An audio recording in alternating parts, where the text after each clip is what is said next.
to A Year in the Woods. Today we're down here, beautiful sunny day. We've got our first official work party, so we should have lots of volunteers joining us. Got a fair bit of work to do. We're going to be looking at the foot of the pens, make sure the wire at the base hasn't rotted out, make sure there are no gaps and holes. We're going to try and put the new water line in, keep that above the ground, so we need to drive some posts in. Hopefully that'll do two things, make it a little easier to spot any leaks we may have during the season, and it should ideally deter the squirrels, or at least put them off chewing through it. They'll probably run up and down it, but I've heard that if it's above ground they tend not to really get in and chew it so much, so that'll be really useful. People should be arriving soon, but first of all we're going to greet them. We've got the cracking little Weber barbecue with us, so we're going to do a bit of bribery and corruption. Start everyone off with some sausages from Warren's Butchers up in Naunton.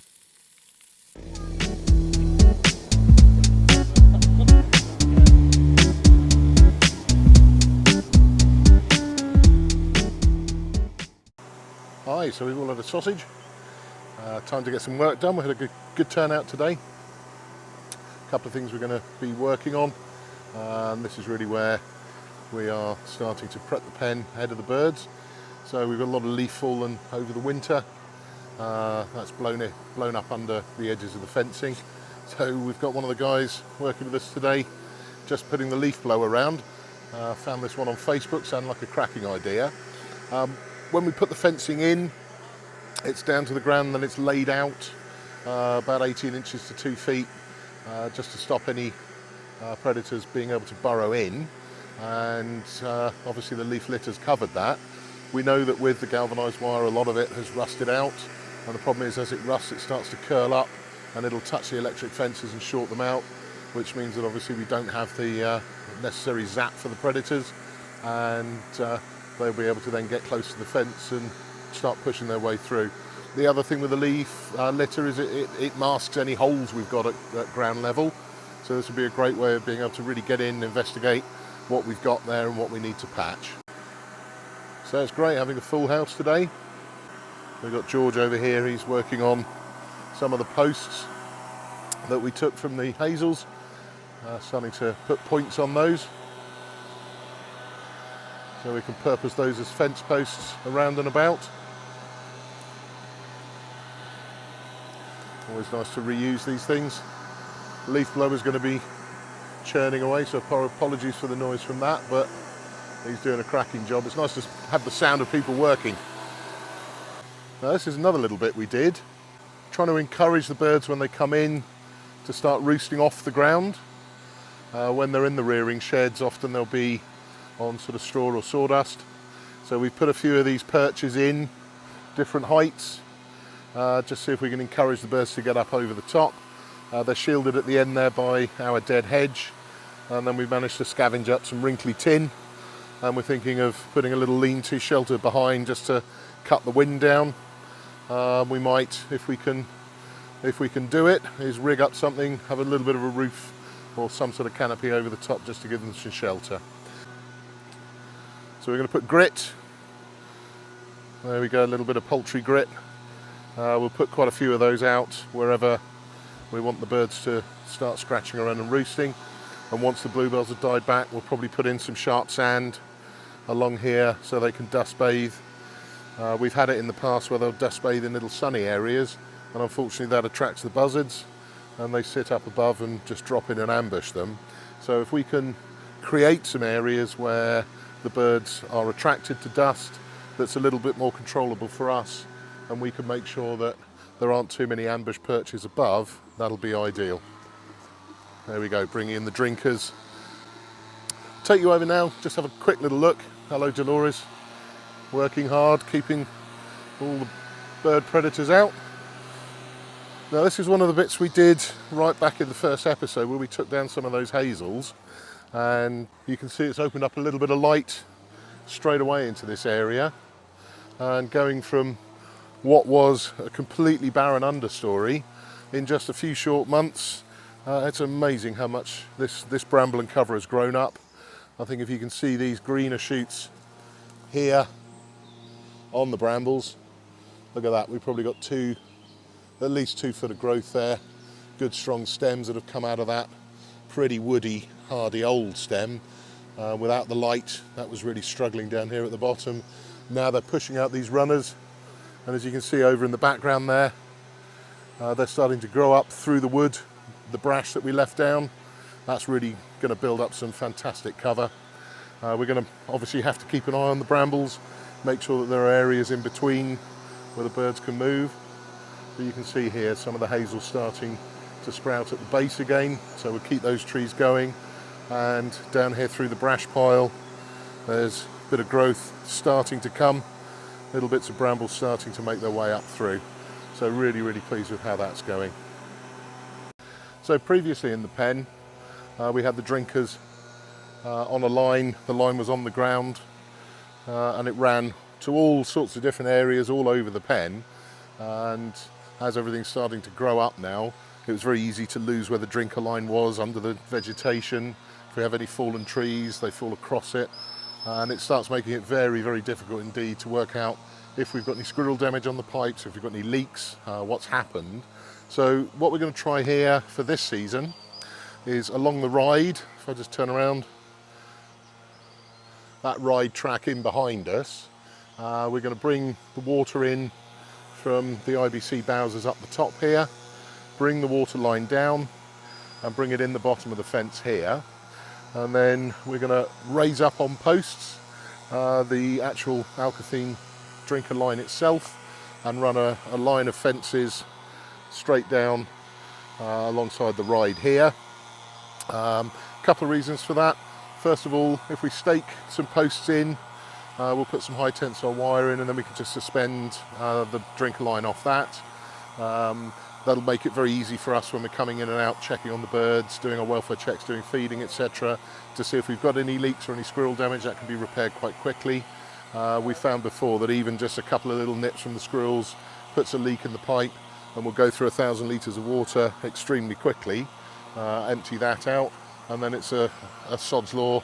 It's always difficult to fill it. It'll be wet underfoot and heavy ground, and really difficult to do. So if we run it across the top, the squirrels, I've heard, been some good advice from followers on Facebook, thanks for that guys. If we run it across the top, the squirrels might run up and down it, but they tend to be a little reluctant to chew in it when it's suspended there. So the 2 reasons there for doing that. What that should give us then is plenty of opportunities to add drinkers along here. With 400 birds, I think we're going to aim for a minimum of 10, possibly 15, and just run them down so they've got the brash cover, little sunspot areas, somewhere to drink. And then the other side of the ride is where we're going to run the feeders through. We're going to try and avoid putting feeders everywhere as we have done in previous years. Again, making sure that we can monitor it, we can manage it more easily, and when we come up to do our feeding and our checks, our time can be used far more efficiently. We're not wasting time checking feeders here, there and everywhere. We've just got a single solid run through in the sunny middle bit of the ride, and we can let the rest of the pen grow up and the birds can sputter around in there. So previously, like we said, we'd had all of the drinker lines on the ground. That meant they were covered by fallen trees, vegetation, and the squirrels were getting onto them and chewing through. So again, reusing some of the hazel we've harvested, we've put a line of posts in and a bit of wire to give some tensile strength, and then we've just suspended the main water line on. Sooner rather than later we'll charge some water through it, make sure all the joints are tight, make sure we haven't got any leaks. We've left these bits of cable tie sticking up. That might deter squirrels and maybe the pheasants roosting on it, but it should support a bit of weight if they decide to. The other thing we're making this little series of teepees, again using some of that salvaged and harvested hazel timber. We've just built some little standing tripods, and we can hang the drinkers off there, again keeping the lines off the ground.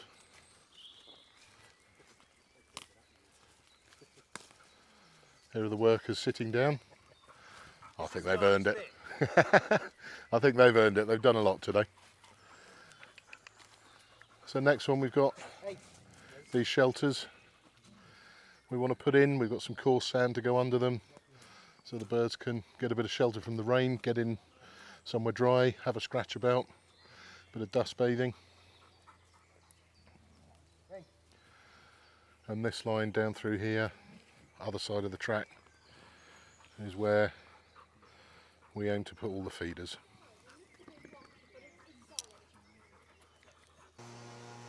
So coming down this corner of the pen, last season, this was where there was an awful lot of problem with the buzzards. We had a family of buzzards in the woods here that fledged 3 chicks, and I think partly because our chicks arrived quite early, our young poults arrived quite early, the adult buzzards were feeding them in the nest with our pheasant poults, and as those young birds fledged, which was lovely to see the buzzards fledging, but for us it was really quite painful. They'd sit up in the trees here, and the young birds would come down to this corner, running downhill on the pen. They were taking 5 or 6 a day, and in the end that persistent predatory pressure on the birds meant that they all evacuated and never were seen in this pen again. So we've had a look at it, we've had some friends take a look at it with us. We've had a few comments on the videos, and people have been in touch, and something that's come through is that this corner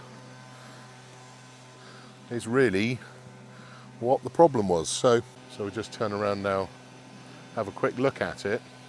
As you can see, the pen main fence, so the pen main fence comes into quite a tight little corner here, and as you can look up through, we'll back ourselves into the corner and have a look round.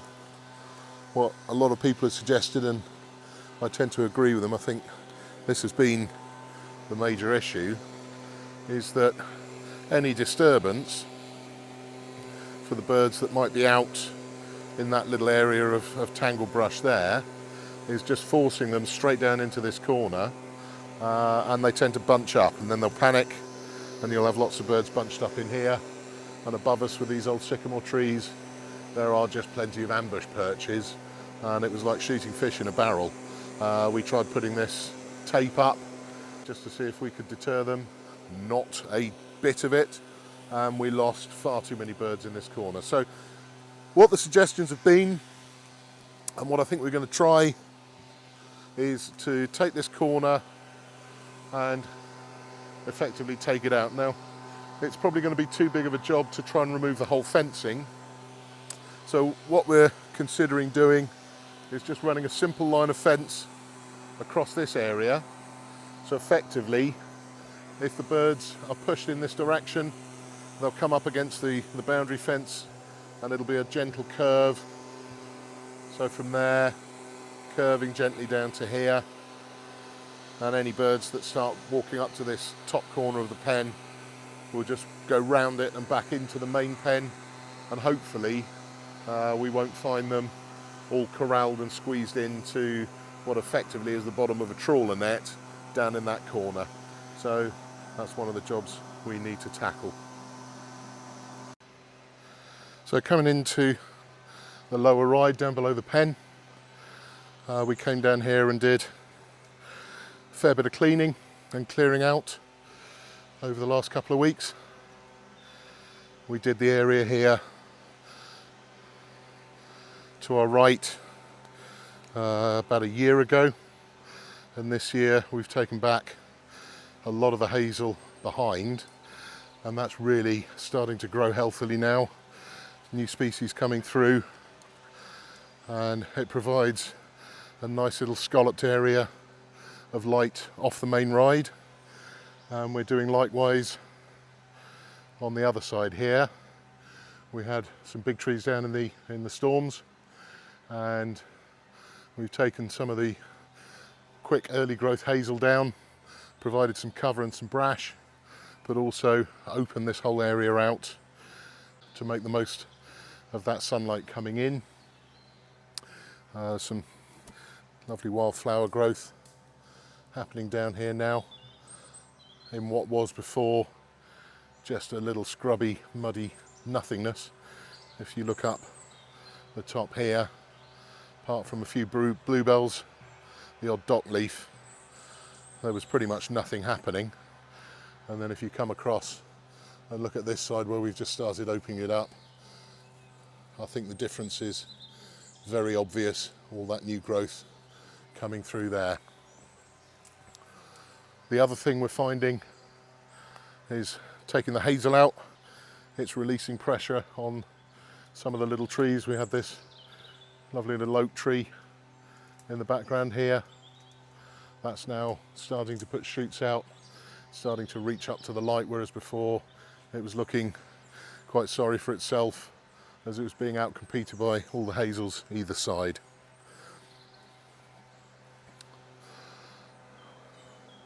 We also built another little dead hedge down here on the end of this piece. So we've got some bramble cover and brash one side, we've got the open area behind, and then this little dead hedge which just breaks it up. We may next year look at doing one on the other side, give us some laneways through. And then further up here, as you can see, we've taken a few of the hazels out, making the most of where a few of these ash trees have fallen over. And even in the week or two since we came in here and pleached a few of these over and took a few others out, the undergrowth, that bottom story of the woodland, is starting to spring back into life. And that's increasing the habitat diversity down here. It's giving some structure to the woodland. So, you know, when we first came in here, we had some very poor understory, and we had the high canopy trees, and then we had the weed hazels that were racing up towards the sky, not really producing much, just grabbing the light. Whereas already now we're starting to get a lot more species down in the understory. The hazels we've picked to keep, and some of the ones we've pleached and pollarded a little bit, they're starting to become a bit bushier and provide that mid-story cover. And then we're up to these tall ash trees up above, which are just starting to come into leaf now, are providing that top story cover. So if we can get that balance right, get a nice mixture, and I think we're starting to see that now if we look back down the ride, although there's a few seasons work to do to really get it working properly. We are starting to see now that we've created obviously the ride through the original track, and we're starting to push back with a little bit of clearing, a little bit of brash piling. We're starting to push back and get some edges and some little scallops of undergrowth, and then back into the mature woodland. And it's really that mixture of habitat that we're keen to provide for the wild animals here, but also for our pheasants. They are traditionally birds of the woodland edge, so creating some woodland edge for them beyond just the field boundaries, because outside on the field it goes straight from hedge. Usually there's a wet ditch and then you're straight into pasture.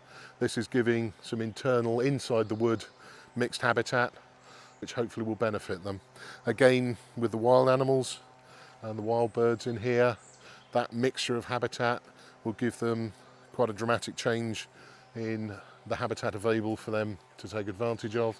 It'll introduce different food supplies, different food sources, and if they're coming at different times in the year, it's a more sustainable feed plan for them. And obviously once we start feeding, which won't be long now, that will provide some added additional bonus feed for the wild animals here, and hopefully this wood will start to thrive.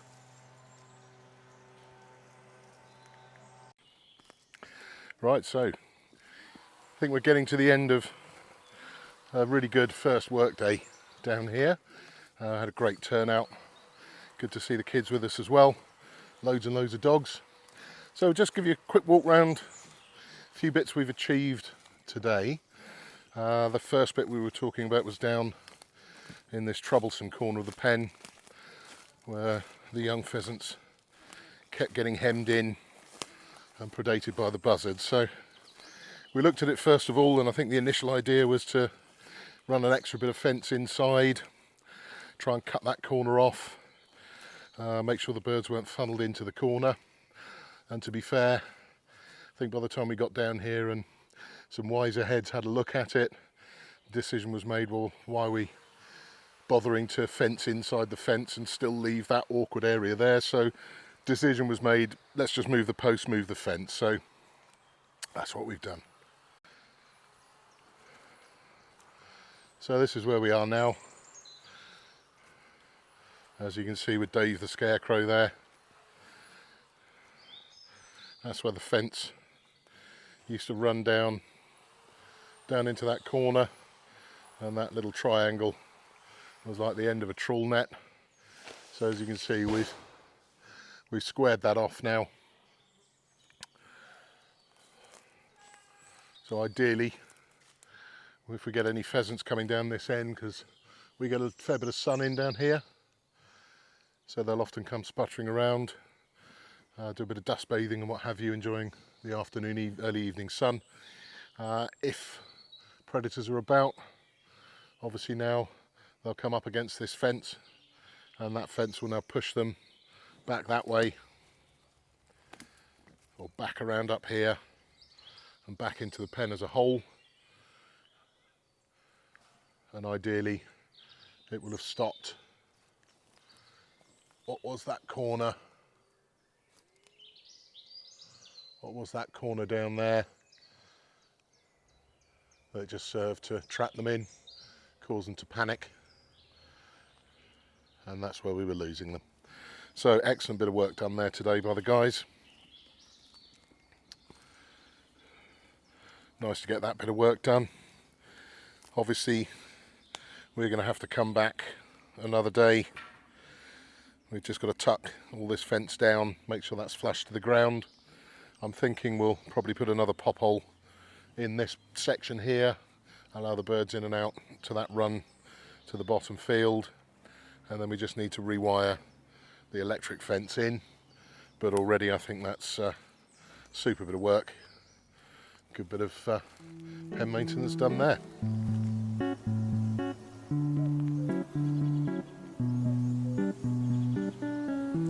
And thank you very much for watching.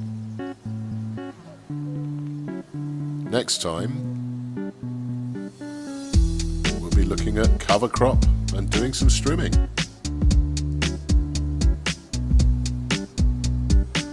If you enjoyed this video and some of the others, that'd be great if you'd like and subscribe. Many thanks. See you next time in our Year in the Woods.